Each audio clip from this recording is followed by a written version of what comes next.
Welcome to this session of anesthesiology tutorials. Now from previous lecture, the remaining parts I am going to deal today. Packed red blood cells, that is PRBC, given to increase the oxygen carrying capacity. Estimated blood loss is a reasonable guide to PRBC replacement. Although in a massive hemorrhage, estimating blood loss is often difficult, in this situation, RBC are often given in response to clinical events or laboratory values such as hemoglobin with consideration of the patient's acid-base status. Often in a hemorrhagic emergency, type-specific cross-matched blood is not available. Type-specific uncross-matched blood may be given in an emergency as the risk of a hemolytic transfusion reaction with uncross-matched blood in patients who have not been previously transfused or pregnant is usually low. If no blood is available and the patient requires blood emergently, type O blood can be given. Type O Rh negative blood is prepared, especially in women of childbearing age.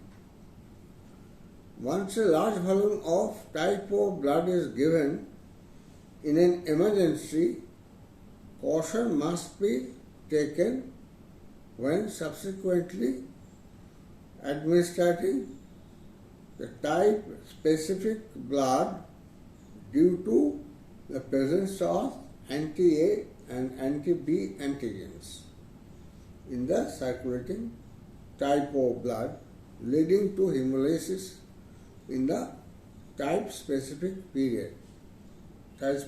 blood. Although the exact amount of transfused type O blood that may cause this problem is unknown, it is prudent to consider avoiding type-specific blood when approximately 1 blood volume of type O blood has been given. Large volumes of PRBC administered is associated with coagulopathy due to dilution of clotting factors and platelets, that is dilutional thrombocytopenia. FFP, that is phase frozen plasma. Current ASA guidelines state that FFP should be given in the presence of microvascular bleeding in patients who have been transfused 1 blood volume or when the INR is more than 2. Recent data suggests that early transfusion of FFP and platelets aids in the prevention of coagulopathy associated with trauma-related massive transfusion. It is unclear if this data can be extrapolated to other situations. This is an active area of research. Platelets. Current guidelines recommend that platelet count prior to part-2 platelet transfusion and state that the platelet transfusion is typically not indicated for patients for whom platelet count is more than 50,000 cells per cubic millimeter. Recent information in massively bleeding trauma patients suggests that platelet and plasma transfusion early in the resuscitation with an attempt to approximate the whole blood is associated with lower mortality. Complications of massive transfusion. Complications associated with blood component therapy also apply to massive transfusion. These include acute and delayed hemolytic reactions, transfusion-related acute lung injury, transfusion-transmitted infectious diseases. Other complications are more specific to large volume transfusions. Hypothermia with a core temperature of less than 35 degrees significantly affects the coagulation.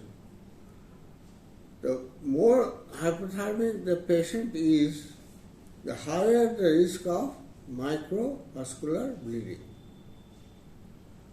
Every effort should be made to prevent the lethal triad of hypothermia, acidosis, and coagulopathy. In trauma patients, hypothermia is associated with an increased risk of developing disseminated intravascular coagulation. Trauma patients often arrive in the OR hypothermic.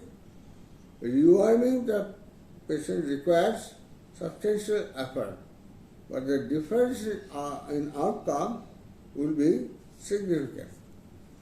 Every effort to maintain the normal thermia, including using warming devices for all IV fluids and blood products and forced air heating devices, is possible.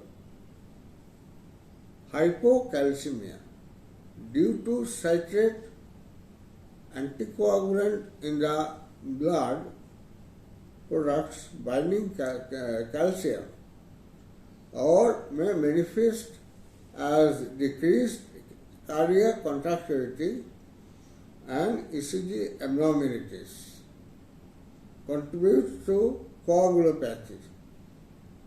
Calcium is factor 4 in the clotting cascade. Carefully monitor the calcium levels and treatment with hypocalcemia with IV calcium chloride. Hyperkalemia, increased potassium due to RBC lysis during storage. Potassium should be carefully monitored and hyperkalemia treated appropriately. Volume overload. Care must be taken to avoid excess volume replacement, as circulatory overload can lead to pulmonary edema and other potential complications. Furthermore, the excessive steroid administration may lead to abdominal compartment syndrome and potentially other cardiopulmonary complications. Dilutional coagulopathy. Administration of large volumes of products that do not contain clotting factors or platelets result in the decreasing circulating clotting factors and platelets, which may result in coagulopathy. Clotting factors and platelets should be administered either based on an MTP that attempts to approximate the whole blood, laboratory values, or microvascular bleeding in the situation of large volume resuscitation. Decreased 2,3-diphosphoglycerate. 2,3-diphosphoglycerate is a compound that binds of deoxyhemoglobin and increases the oxygen delivery to the cells. Transfusion of large volumes of stored blood, stored RBC, can lead to decreased 2,3-diphosphoglycerate, thereby decreasing the oxygen delivery to tissues. Disruptions in the acid-base balance. The addition of citrate phosphate dextrose solution during the RBC storage decreases the pH to approximately 7.0. In the normally perfused liver, the citrate is metabolized to bicarbonate, which should mitigate the acidic pH of the transfusion blood. In situations where the liver is not adequately perfused, this process may be altered, which the potential for exacerbation of metabolic acidosis. The clinical significance of low pH associated with stored RBC is unclear, but it is possible that transfusion of large volumes may significantly contribute to metabolic acidosis. Now, come to a summary of the massive transfusion. Causes may be surgical trauma or obstetric. Definition: massive transfusion is the administration of 10 or more units of blood products in 24 hours. Goals: adequate tissue perfusion, oxygen delivery, and prevention of coagulopathy. Blood product replacement should be used on specific indication. Consider ratio of PRBC to FFP to platelets like 1:1:1, which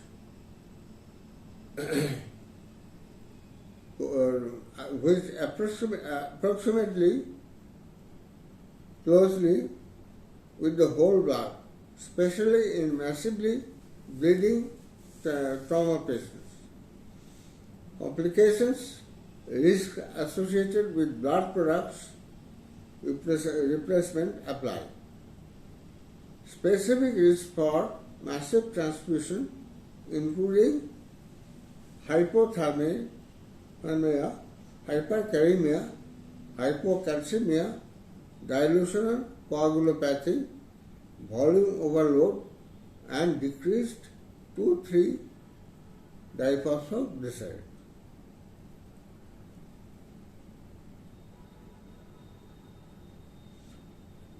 Well, thank you.